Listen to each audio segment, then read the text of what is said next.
나이살은 존재합니다. 네. 근데 이제 이유는 우리가 생각하는 거하고 완전히 달라요. 그러니까 우리는 어떻게 생각하냐면 보통 이제 나이가 드니까 기초 대사율이 떨어져가지고 진짜 물만 마셔도 살이 찌는 것 같다고 말씀하시잖아요. 네. 근데 가장 최근에 정말 여러 명의 과학자들이 모여가지고 정말 여러 건의 연구 결과를 제대로 분석을 했거든요. 아주 정확한 방법으로. 근데 보니까 정말 20살부터 60살이 되도록 기초 대사율이 똑같습니다. 네, 셀코 TV 탐나는 일상 정재훈 약사님 함께하고 있습니다. 제대로 빼셨어요. 이제 본격적으로 다이어트 얘기할 텐데 네. 일단은 음식 조절해야 되는 거죠. 그럼요. 네. 네. 그리고 음식 조절하실 때 사실 제일 먼저 주의하셔야 되는 거는 음식의 뭐 종류, 질 이게 아니고 양입니다. 양. 네. 네. 음식의 양을 조절해라. 네. 그리고 적당히 운동해라. 그렇죠. 그리고 네, 운동 음식 중요하죠. 먹는 시간을 정하라. 이것도 있지 않습니까? 네, 그것도 중요하죠. 네. 네. 그리고 사실 거기 제일 중요한 게 중년 남성 같은 경우에는 네. 술 먹으면 뭐 모든 게 다 그게 술 어려워집니다. 때문입니까? 술 먹을 때 안주 때문입니까? 술 먹을 때 안주 영향이 크죠. 그렇죠. 네. 술 자체만으로는 그렇게 살이 찌거나 하지 않잖아요. 만약에 술만 100% 마신다라고 네. 그러면 이제 건강상으로 굉장히 위험한데 그것 때문에 살이 찌지는 않겠죠. 네. 네. 오히려 이제 살이 빠지는데 굉장히 몸에 해로운 다이어트가 되죠. 그리고 우리가 생각하기에 뭐 7시 이후로는 아무것도 먹지 마라. 뭐 6시 이후로는 아무것도 먹지 마라. 근데 현실적으로 그거 되게 어렵거든요. 그거는 이제 사실 물론 연구 결과들도 있긴 하거든요. 저녁에 안 먹는 게 좋다라는. 근데 현실적으로 너무 어렵기 때문에 제가 추천드리는 거는 그냥 아침을 거르시거나 가볍게 드시는 게 근데 제일 아침은 좋아요. 꼭 먹어라 또 이렇게도 돼 있어서. 근데 사실 인류 역사상 음. 아침을 챙겨 먹을 수 있었던 때가 별로 길지 않거든요. 네. 아침 식사 이렇게 열심히 먹게 된 게 두 가지가 있는데요. 하나는 산업혁명 이후에 공장에서 이제 노동자들이 일을 하려면 아침 먹어야 되잖아요. 그러면서 아침을 꼭 챙겨 먹는 문화가 생겨난 게 하나 있고요. 또 하나는 미국의 시리얼 회사들. 미국의 이제 그 시리얼 회사들이 아침 챙겨 먹는 게 건강에 좋다. 이런 연구를 굉장히 많이 후원을 했어요. 그래서 그런 영향들이 좀 있어서 아침을 절대적으로 먹어야 된다라고 볼 만한 그런 과학적인 연구 결과가 이렇게 또 생각보다는 많지 않습니다. 그럼 약사님은 다이어트 하시면서 지금 몇 끼 드세요? 저 두 끼 먹습니다. 그러면 점심하고 저녁? 네, 점심 저녁 먹고요. 아침을 가볍게. 아침에 이제 저는 커피 마셔야 되거든요. 네. 근데 커피를 그냥 빈속에는 못 마시겠어가지고 아침에 이제 그릭 요거트 한 스푼 그리고 좀 크게 한 스푼 먹고요. 그리고 올리브유 한 스푼. 올리브유? 먹습니다. 네. 올리브유 한 숟갈씩 먹는 거는 이탈리아 할머니들이 그렇게 많이 한대요. 확실히 좋은 모양이죠. 뭐 좋다고들 하시는데 특별히 어떤 효과가 있는지는 저는 모르겠는데요. 그렇게 드시면 사람에 따라서는 변비 개선하는 데 약간 도움이 된다고 하거든요. 뭐 저한테는 특별한 효과는 저는 못 느끼는데 저는 그냥 맛있어서 먹습니다. 그 다음에 점심은 좀 일찍 드시나 보죠? 점심은 배가 일찍 고프거든요. 그래서 집에 있을 때는 한 11시쯤에 먹게 되고 밖에 나갔을 때는 이제 뭐 12시, 1시에 먹게 되죠. 네. 점심은 어떻게 드세요? 짜장면 한 그릇 드세요? 뭐 아니면 뭐 그것도 좀 가려서 그 칼로리 높지 않은 걸로 드세요? 저는 사실 점심에 제일 선호하는 거는요. 피자 2조각. 피자 2조각? 먹습니다. 네. 어쨌든 기름기는 있는 거네. 네. 왜냐하면 그 피자 같은 경우에는 사실 탄수화물, 단백질, 지방, 탄단지가 거의 뭐 완벽하게 다 들어있고 어느 정도 단백질하고 지방이 좀 이렇게 메꿔줘야 배고픈 게 빨리 안 배고프고 포만감 오래 가거든요. 근데 저한테는 그게 제일 좋은 것 같아요. 2조각이면 좀 부족한 느낌이고 또 하나는 그 피자 좀 짠데. 이제 저는 주로 사실 냉동 피자 많이 먹는데요. 요즘에 워낙에 그 이제 짠 거를 잘 안 드시잖아요. 그래서 그런지 냉동 피자들도 잘 사면 도우도 맛있고 짜지 않아요. 그래요. 점심은 그렇게 드시면 저녁은요? 저녁은 그냥 뭐 먹을 수 있는 건 다 먹죠. 몇 시쯤에? 저녁은 약속이 있는 날은 보통 이제 6시쯤 먹게 되고 집에 있을 때는 저녁 일찍 먹어요. 한 5시쯤? 4시에서 5시 사이에 먹습니다. 그게 저녁이에요? 네. 그럼 저녁에는 고기도 구워 드시고 뭐 다? 저녁엔 뭐 먹을 건 다 먹어요. 근데 대신에 밥은 한 공기 다 먹으려고는 안 하고요. 보통 한 반 공기 정도? 그렇게 먹고. 우리가 남성, 여성이 하루에 챙겨야 되는 필요한 칼로리량이 있잖아요. 그거 충족이 되는 거예요? 저는 충족을 해서 먹는 것 같아요. 왜냐하면 체중이 지금 이제 더 이상 찌지도 않고 빠지지도 않고 하루에 한 1kg 사이에서 왔다 갔다 하거든요. 근데 이제 재밌는 거는 하루 필요한 칼로리가 남성은 2,400 정도 보통 얘기하고 여성 2,000칼로리 얘기하는데 이게 정해진 게 좀 오래됐고요. 아주 과학적인 방법으로 정해진 건 아니어가지고 애매합니다. 그리고 이제 중장년층들이 건강에 대한 관심이 많으시니까 이 방송도 많이 보실 텐데 이분들은 물만 먹어도 살찐다고 그러잖아요. 저도 별거 안 먹는데도 막 살이 찌고 배가 더부룩하고 이럴 때 많거든요. 그 나이살이라고 우리가 얘기하는데 나이살이라는 거는 실제로 존재하는 거죠. 나이살은 존재합니다. 근데 이제 이유는 우리가 생각하는 거하고 완전히 달라요.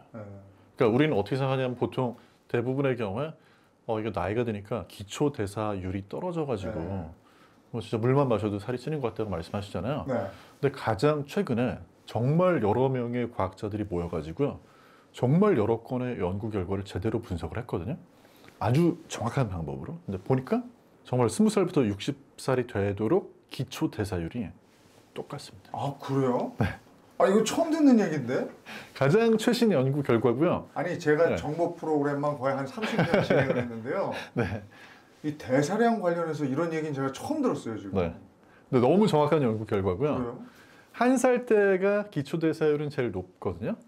그러던 게 이제 1살부터 20세가 될 때까지 조금씩 내려갑니다. 그래서 이제 20세부터 60세까지는 똑같이 유지가 되고요. 60세부터 아주 천천히 조금씩 내려가요. 그래요? 네. 근데 왜 40 이후에는 나이살이 찐다고들 그렇게 난리예요? 그래서 사실 그 이유가 정확하진 않은데요. 과학자들의 추측은요, 많이 먹어서 그렇다. 그러면서 많이 먹는데 운동량이, 활동량이 현격하게 줄어드는 거죠. 20, 30대만 못하다? 그렇죠. 대사량이 떨어지는 게 아니고 네 움직임이 떨어졌다. 이렇게 보시는 거 아니에요? 그렇죠. 이게 이제 실제로 정확한 게요, 이건 설문조사를 해가지고 뭐 얻어내거나 그런 게 아니고 실제로 사람들이 마시는 물에다가 표지를 한 이중 표지수라는 걸 써서 아주 정확하게 측정을 해보니까 기초대사율이 떨어지지 않는 거예요. 그래서 확실히 그 연구 결과에 보면 같다. 대사량은 같다. 오, 약간 위안이 되기도 하고 아니면 이제 구실이 없어졌구나 싶기도 하고. 맞아요. 60대 이후에는 약간의 핑계를 대실 수 있죠. 뭐 0.몇 %씩이라도 떨어지니까. 근데 60살이 될 때까지는 핑계 댈 게 하나도 없는 거죠. 그럼 부지런히 움직여야 될 텐데 약사님 다이어트 하면서 지금 그 아침에는 그렇게 간단하게, 점심에는 뭐 피자 2조각 정도, 저녁 때는 좀 일찍 다 드시는 요거예요. 그럼 움직여야 될 거 아닙니까? 인풋이 있으면 아웃풋이 있어야 되는데 주로 어떤 운동을 하세요? 저는 요즘에 제일 많이 하는 거는 이제 집에서 중간중간에 팔굽혀펴기. 그리고 몇 개를 하세요? 팔굽혀펴기? 사실 제가 다시 시작한 지 얼마 안 돼가지고요. 한 번에 한 15개씩 한 2세트, 3세트 이렇게 합니다. 그리고 뭐 이제 아령도 좀 들고. 그리고 이제 뭐 필라테스나 뭐 요가 같은 것도 이제 조금씩 배우고 하거든요. 근데 사실 운동하는 거에 관련해 가지고 제가 꼭 드리고 싶은 얘기가 하나 있는데요. 뭐냐면 운동을 보통 어딘가에 가가지고 뭐 30분이건 1시간이건 제대로 해야 된다는 생각을 많이 하시는데 그것도 사실 또 최근의 연구 결과를 보면요, 그렇게 안 하시고 짧게 2분, 3분씩 끊어서 하셔도 합치면 유익한 효과가 똑같습니다. 끊어서라도 한 10개씩 푸시업을, 팔굽혀펴기를 하루에 한 3, 4회 나눠서 하는 것만으로도 운동 효과가 있다? 그렇죠. 그러니까 심지어는 뭐 계단 올라가시는 분들 있잖아요. 이제 엘리베이터 안 타고 내려오는 거는 관절에 좀 무리가 갈 수 있으니까 올라가는 거는 좋은데요. 계단을 시간 날 때마다 수시로 계단 올라가는 걸 하셔도 이게 한 번에 뭐 한 3, 4분이 걸리면 그걸 하루에 뭐 예를 들어서 5번 하면은 15분 운동한 거하고 똑같은 효과가 난다는 거죠. 그걸 반대로 현대인들이 월요일부터 금요일까지 바쁘니까 토요일이나 일요일에, 제가 그래요, 등산 몰아서 한번 하거든요. 이건 어때요? 근데 몰아서 하시는 것도 그래요? 괜찮아요. 근데 이제 다만 운동 시간이 그렇게 한 번에 5시간, 6시간이 되실 때는 약간의 위험성은 있습니다. 그러니까 이제 몰아서 운동을 하실 때 보통 사실 제일 좋은 거는 하루에 2, 30분 정도씩 꾸준하게 운동을 해주시는 게 제일 좋은데, 뭐 그게 뭐 끊어서가 됐건 합쳐서가 됐건 간에 운동 시간이 1시간 반 정도가 넘어가게 되면요, 운동도 부담이 될 수 있거든요. 그러니까 이제 운동을 하게 되면 사실은 우리 몸에서 에너지를 만들어내야 되니까 산화 스트레스가 증가를 해요. 근데 이제 산화 스트레스가 증가하는 거는 사실 운동이 우리 몸에 유익한 이유이기도 하거든요. 그 산화 스트레스가 증가를 했다가 회복을 하는 과정에서 전보다 더 건강해지는 거죠. 그런데 이제 주말에 몰아가지고 운동하시는 경우에는 갑자기 너무 많은 부담이 올 수 있으니까 안전상의 유의를 좀 하셔야 돼요. 그러니까 이제 제일 대표적으로 등산할 때 올라갈 때 어떤 문제가 생길 때도 있지만 내려오다가 문제가 생기시는 그렇죠. 경우가 있잖아요. 그 무슨 얘기냐면 올라가면서 너무 많은 부담을 가지고 있었던 몸이 내려올 때 이제 못 버티고 쓰러지거나 할 수 있는 거죠. 그래서 만성 질환이 있거나 하는 그런 분들의 경우에는 운동을 너무 한 번에 몰아가지고 격렬한 운동하는 거는 건강상의 위험이 있을 수 있으니까 그런 부분은 좀 전문가하고 상담하셔야 되죠. 다이어트의 가장 큰 적, 네. 그거는 요요잖아요. 그 요요를 극복할 수 있는 본인만의 노하우가 있습니까? 요요 극복에 대한 건 운동이 결국 답인 것 같아요. 운동이요. 네. 특히 이제 요요가 안 생기려면 다이어트를 안 하면 되긴 하거든요. 단기간에 살을 빼면 그러면 요요가 반드시 올 수 있습니다. 그러니까 안 오게 하는 방법은 운동밖에 없고요. 반대로 살이 빠지는 데는 운동은 효과가 거의 없습니다. 아 그래요? 네. 그 음식 조절해야 되는 거예요? 네. 제일 효과가 좋은 음식 조절. 그렇죠. 그러니까 이건 간단히 말씀드리면 아프리카의 대초원을 걸어다니면서 사냥을 하는 분들, 하디자족이라는 분들이 있는데 남성은 하루에 14km를 걷거든요. 제법입니다. 네. 근데 그분들하고 미국의 뉴욕에서 앉아서 주로 생활하는 직장인하고 하루에 소모하는 칼로리가 거의 똑같다는 거예요. 네. 그럼 왜 그러냐면 운동을 하는 분은 운동으로 소모한 만큼 어떻게 해서든지 에너지를 다른 데서 절약을 한다는 거죠. 근데 사실 이제 그래서 운동이 더 유익하다는 얘기도 하는 거거든요. 운동을 하면 에너지를 절약을 해야 되니까 불필요한 염증에다 소모하는 에너지도 줄이고 불필요한 어떤 그런 에너지 소모 줄이니까 더 건강해진다 뭐 이런 얘기 나오는 건데 아무튼 살은 안 빠지자. 그것도 또 신기하네요. 네. 근데 다이어트 방법이 많아요. 지금 보시는 네. 분들도 나 이 다이어트도 해보고 저 다이어트도 해보고 뭐 다 해봤다 이런 분들도 많으실 텐데 그렇게 하다가 약물에 의존하는 분들도 있단 말이에요. 다이어트 네. 약 같은 거. 네. 그거는 위험할 수도 있으니까 네. 지금 약사시니까 이런 점은 유념하셔야 됩니다. 좀 얘기 좀 해주실 필요가 있을 것 같아요. 그래서 다이어트 관련해가지고 예전의 다이어트 약들은요 사람을 어떻게 보면 약간 흥분시키고 긴장시키는 그런 약들이 많았거든요. 뭐 이제 방송에 보도됐던 나비약 같은 거 그런 것들은 사람을 계속 어떤 긴장 공포 상태로 계속 몰고 가니까 몸에 부담이 될 수밖에 없죠. 근데 최근에 나온 약들 중에는 이제 주사하는 약 중에 당뇨병 치료제나 이런 것들 먹는 약 중에도 그런 것들이 체중을 감량하면서도 이전의 약들하고 비교해 가지고는 부작용이나 또 건강상의 유익 면에서 훨씬 더 좋은 약들이 있는데 다만 어떤 약을 쓰더라도 단기간에 체중을 뺄 수는 있지만 그 약을 끊으면 또 원래 상태로 돌아가기는 해요. 그래서 어떤 분의 경우에는 그런 약들이 도움을 줄 수 있고 또 비만이라는 게 단순히 의지만의 문제는 아니니까 그런 약도 적절하게 활용을 하셔야 되겠지만 평생 내가 건강하게 체중을 관리하려면 그때는 사실 소식하고 운동 말고는 할 수 있는 게 없거든요. 그래서 그런 부분에 있어서 나만의 어떤 솔루션을 찾는 게 제일 중요한 것 같아요. 그리고 이제 나이가 들면서 건강 보조제, 비타민을 비롯한 이런 것들이 점점 늘어서 그거 한 보따리다 이런 얘기하는 분들도 많아요. 아, 네. 근데 여기서 꼭 챙겨 먹어야 될 것들이 있습니까? 일단은 제가 하나 좀 자랑을 하고 넘어가야 되는데 제가 어저께 이제 병원 가서 뭐 피검사 뭔가 이제 해야 되는 이유가 있어서 했는데 결과가 나왔는데요.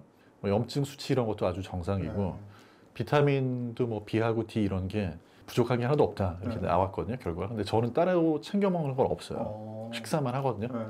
네, 그래서 여러분들 식사만 제대로 하시면 근데 이제 다만 간헐적 단식을 하시든 어떤 거 하시든 식사량을 줄이면요 그때는 영양소 균형을 잘 맞추셔야 되세요. 근데 영양 균형을 잘 맞춘다고 할 때 제일 기억하셔야 되는 게 특히 중장년층으로 갈수록 단백질 섭취는 조금 신경 쓰셔야 돼요. 왜냐하면 자꾸 이제 입맛이 줄어들고 할수록 단백질은 적게 먹고 너무 탄수화물 위주로 네. 우리식으로 얘기하면 물 말아서 밥에다가 김치만 드시게 되기 쉽거든요. 그래서 단백질은 조금 신경 써서 섭취해 주셔야 되고 칼슘하고 비타민 D 정도 요건 좀 신경 쓰시는 게 좋아요. 이제 비타민 D 같은 경우에는 워낙에 밖에 나갈 때도 자외선 차단 열심히 하시고 밖에 나갈 일도 없고 하다 보니까 좀 모자랄 수 있고 그래서 주의하셔야 되고 칼슘 같은 경우에는 워낙에 이제 우리가 채식 위주로만 가다 보면 칼슘 섭취가 조금 모자랄 수 있으니까 그래서 우유 같은 경우에도 유당 들어있어서 우유 못 드시는 분들의 경우에는 뭐 요거트를 좀 드신다든지 아니면 요즘에는 이제 그 유당을 완전히 제거한 우유도 네, 있어요. 있거든요. 이제 그런 거 드시면 괜찮아요. 그건 확실히 소화가 되더라고요. 맞아요. 네, 저도 네. 그걸로 한두 잔 정도 마시거든요. 네. 그래서 칼슘은 조금 이렇게 네. 섭취를 해주시는 게 좋습니다. 노후를 건강하게 지내기 위해서 생활 습관 한 3가지 정도 제안을 해주시면 어떤 게 있겠습니까? 저는 소식, 소식이 네. 첫 번째. 그리고 이제 물론 영양 균형을 맞춘 소식이어야 되겠죠. 영양 실조 안 되게. 그 다음에 적절한 운동. 운동도 너무 지나치게 하시면 오히려 노화 촉진되니까요. 적당한 운동. 그 다음에 3번째는요. 삶이 행복해야 되잖아요. 네. 그러려면 우리가 나이가 들수록 다른 사람을 도와주는 거에 좀 더 주의를 기울여야 될 것 같아요. 이게 이제 사람이 나에 너무 집착할수록 오히려 더 불행해지기 쉽고 다른 사람을 도와주다 보면 더 나 자신도 행복해지잖아요. 그래서 삶의 의미를 찾는 게 되게 중요한데 저는 그 면에서는 남들한테 좀 더 많이 베풀어주는 삶을 살자 이렇게 말씀드리고 싶습니다. 삶의 의미 괜찮다. 네. 삶의 의미를 남의 거 뺏는 거에 두지 말고 남을 도와주자.